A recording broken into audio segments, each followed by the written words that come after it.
Oh, it is so nice when we get to Vice. And there is Zach Blackerby over there. I am Brad Law, and we're glad that you tuned in today because we're going to start.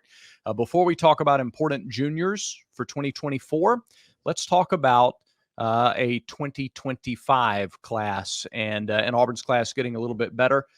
Key position cornerbacks. You love cornerbacks. You can never have too many blue chip guys in the secondary, Zach, and Auburn got a commitment just a little bit before we began to talk today. Yeah, Donovan Starr. It sounds like he was driving home. He was in the car headed back home to Tennessee, Brentwood, Tennessee, after his official visit. It sounded like he was talking to his mom and was like, "Hey, I don't know what it is. I just want to come in." She's like, "Do it, do it." So he called the coaching staff, and obviously they were related. So three corners now in Auburn's 2025 class: Donovan Starr, Devin Williams, Dante Core. They continue to kind of figure out how to keep the future even brighter when you look at Auburn's cornerback and defensive back position. And Donovan Starr, he is a corner. He is a true corner, is what it looks like when the little bit of tape I've been able to watch of him. But 5'11", 175. He picked Auburn over Illinois, Clemson, and Missouri. Yeah, Clemson and Missouri there, I think, are the two most notable of those three. Sure. And I do think you look at that. I mean, you can get maybe we talk a little more about it closer to signing day, but when it comes to ranking players and ranking classes and rating players, I like to look at where are they ranked within their state. And I think if you want to be a top 10 program, you need to have players that are top 10 in a talent-rich state, top 4 or 5 in maybe a less talent-dense state. And, so you're getting a guy who's top 10 in his state and top 30 nationally at a position. That's a feather in your cap. That's a good day. That's a good day. No question, yeah. 247 has him as the 6th best player in Tennessee. And this is a guy that they are projecting to rise throughout the rankings. I mean, I care more about what schools are recruiting you than how many stars you have. And I don't fully get how Missouri has done what they've done over the last 12 to 18 months, but they've done it. They've done it as far as recruiting goes, and they've done it as far as performance in the transfer portal. And they're winning games. They've won more games than we have. And so the fact that you went toe-to-toe with them and toe-to-toe with Clemson to get an out-of-state player, I mean, this one checks a lot of boxes, Brad. Yeah, it really does. It's interesting that Tennessee was not a factor in this down the stretch anyway. Sure. They weren't one of the final schools, but c'est la vie. What is this in terms of corner? There's another – I'm looking at Auburn's corners in the class, and so Devin Williams, Dante Core are the other two guys. And then, they're looking at Woodby, who is currently a 4-star corner committed to Ohio State. And then Naeem Offord, who is arguably the best player in the country, depending on who you ask. He's committed to Ohio State as well. But a lot of people think Auburn's going to get both of those guys, or they'll definitely get Woodby, is what people are saying. And then Offord, seems like Auburn's got a real shot for him. So, all in all, this could be, we talked about Auburn's receiver class last year being historic. Could be a historic corner class for the Tigers this year. Love it. It is, I think, still important to start on the interior of the defensive line if you want to compete for championships consistently. But the back end, it's always been important, but it seems like it becomes more and more important with every sort of evolution of offense throughout college football. And sure, Auburn has the tradition of putting corners into the NFL, developing corners. Secondary's been a strength. Even when you have seasons that weren't very good, you could still point to the secondary as a strength. And so it doesn't look like that's slowing down at all. Yeah, I mean, there's still so much that this roster needs, and maybe not necessarily right away, but they're about to lose a lot at a bunch of positions. The last show we did, we talked about all the seniors that are on the roster. And it's probably too late to really address that with this class. You addressed that in theory with last year's class. So it's a top 10 class, but you got to do this multiple years in a row for you to really see the benefit of it. And so we'll see how Auburn continues to build this. They're focusing on defensive back. They're focusing on the defensive line. They've got a handful of offensive linemen. They're expected to add more. You can see what they're doing. The plan is in place. It's just going to take time. That's what feel like that's how we wrap up every conversation we talk about with Auburn recruiting is it's just going to take time. But the plan is there. I mean, it's very clear what they're trying to do here. One of the reasons it's going to take some time is because the junior class is not isn't pulling as much of the rope. Like if you played this game of tug of war, you got seniors, juniors on one side, sophomores, freshmen on the other. They're just not as many guys to pull at the rope, which makes, I think, our next topic interesting and compelling. For all the positions where you have a senior starting in 2024. Yeah. You don't have that many positions where you have a junior starting. So we're going to talk about that after I talk about your own, like the starting rotation in your closet. It needs to be Roback. I've got the red and blue stars going today. Love this shirt. There are so many designs. Like it took me a while to narrow down what I was going to go with. When I went to roback.com and I used promo code VICE20 and I got 20% off of this shirt and some other stuff that I bought. You can do the same thing. You can look through all of the polo designs. They also have quarter zips and hoodies and shorts and t-shirts.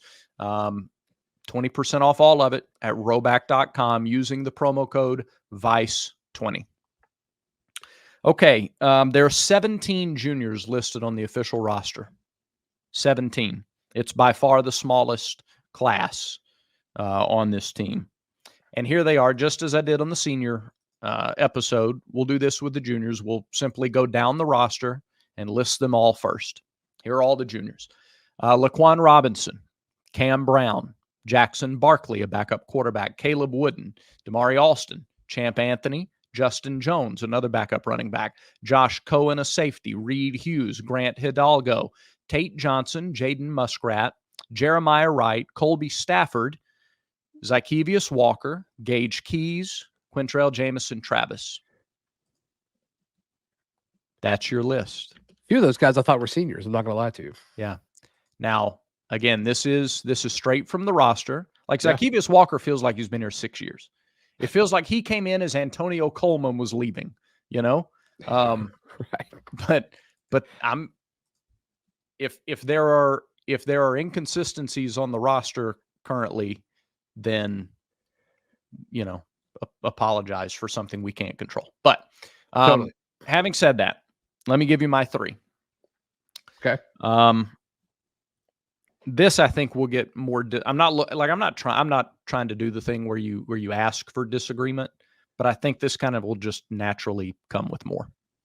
I think Zykevius Walker is the third or fourth most important junior on the roster in 2024. How come?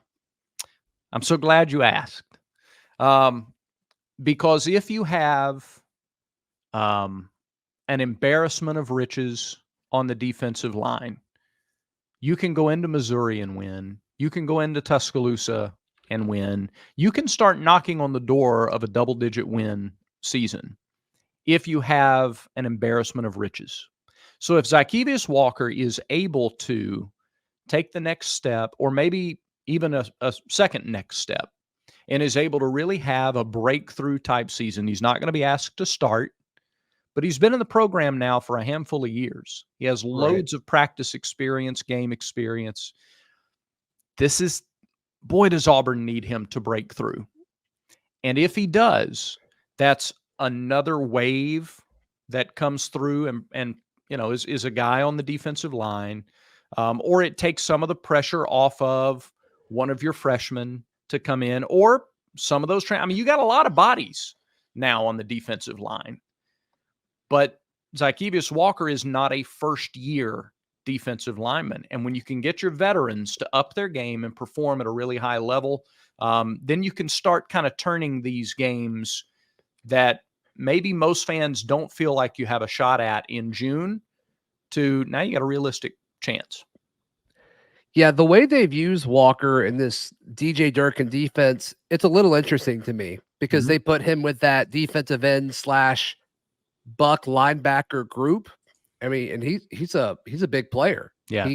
He looks more like an interior defensive lineman to me, but it's not how they're using him. And so if you look at the lack of depth or really the lack of experience behind Keldrick Falk, Could Zacchaeus Walker potentially be the backup to Keldrick? He could be. He could be. And if he can play at a level that's not a vast drop off when Falk leaves the field, if that's where they're going to play him, just think about what that does for your defense. It keeps other interior guys from needing to slide outside. I mean, you've got a true second guy with not a lot of fall off. He's listed at 6'4", 284. And so you're right. That's usually interior size, but I also think you see a lot of versatility from guys in a DJ Durkin defense. Who's the second most important junior? All right, I'm going to cheat a little bit here. I said that Walker was the third or fourth because I have split guys at the number 2 spot. Okay. But they're both backup offensive linemen. I think Tate Johnson and Jaden Muskrat potentially are the second most important duo in the junior class this year. They're going to be guys who get bumps and bruises, guys who get nicks and twists and things like that, and they're going to have to miss plays, maybe even miss games. So can these guys be versatile? Can they move around? Can they fill spots on the offensive line in the event of injuries or fatigue? Or, I don't know, do they want to try to rotate more guys? Typically, you don't see that on the offensive line. But, again, if you're getting the max out of these two players, now that's real committed depth on the offensive line. Mm-hmm. And you need that consistency on your line if you're going up against those SEC defensive lines week in and week out. So I would cheat a little bit and put those two together in my number 2 spot. Okay. And who is number 1? All right, number 1 on my list, I have Jeremiah Wright. I think you're looking at we've heard that he had a terrific off season, really good spring. He was good last year, and now he becomes one of those veteran leaders on the offensive line. You feel good about tackle, feel good about center. Can you feel as good? If you could get to the point where you feel as good about your guards as you do your tackles and center, now that's 5 strong on the offensive line. So Jeremiah Wright is my number 1 most important junior. Okay. I don't think that's a bad list. Not who I would have first. Sure. But I think Jeremiah Wright should certainly be in that list.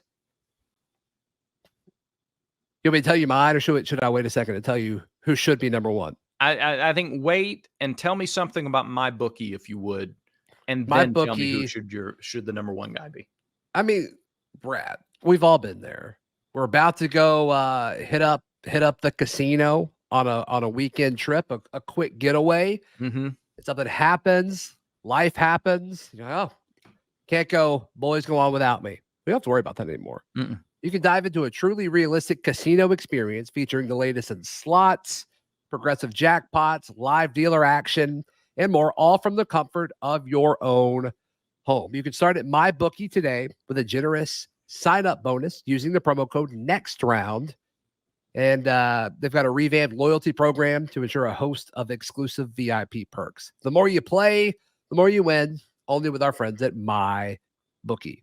You could put on pants and go to Biloxi like my uncle does a lot throughout the year to the casino there, or you just go to MyBookie. I think you don't even need pants. That's what you don't have to drive anywhere. Just stay home. Yeah. Most important junior on this team, I think, is Kieron Crawford. Yeah. Not listed on the official roster yet. It's not here yet. Why we didn't run him down. Yeah. Yep. But he's played 2 years at Arkansas State, so he'll be a junior here. And to me, I just think my biggest question on the defense isn't depth. It's, can they consistently generate a pass rush? Mm-hmm. And so they went out and got my favorite pass rusher in the portal. That was Kieron Crawford. And so to me, I think every argument you made about the offensive line, I totally get. I'm not quite there with you with the Zacchaeus Walker pick. So my order would probably be Kieron Crawford as the most important junior, then Jeremiah Wright, and then I'd probably go Jaden Muskrat over Tate Johnson, but I like what you did there. Yeah. I think it's absolutely fair, because is it more important to, I don't know, starting depth on the offensive line versus a second edge rusher. I don't call, even if he's backing up Jalen McLeod. Yeah. I still, because of the position, like, yeah, somebody's going to start and then somebody's not going to start, but you rotate guys in that can get a consistent, fresh rush on the passer. So, I don't think there's a lot of drop off there. And if there's not, then that's huge. That's the goal. Absolutely. That I asked on X the question, and I had a couple of people who said Champ Anthony, which I thought was good answer. Interesting. Yeah, it's a good answer. I mean, they nailed it with his recruitment. I mean, he kind of seemed like a last minute addition to the roster that it's just like, okay, let's just get another body to fill out the class, and he's been great. He's been great. His teammates respect the stew out of him. He's become a really solid player. He's probably going to start at nickel. For a while we saw, and look, 6'1" corners can still be very attractive. But if you look at the roster right now, there's plenty of 5'10", 5'11", that recruiting class, the corners that are committed, 5'10", 5'11". His size is not and nobody knows corners on this show as well as you do.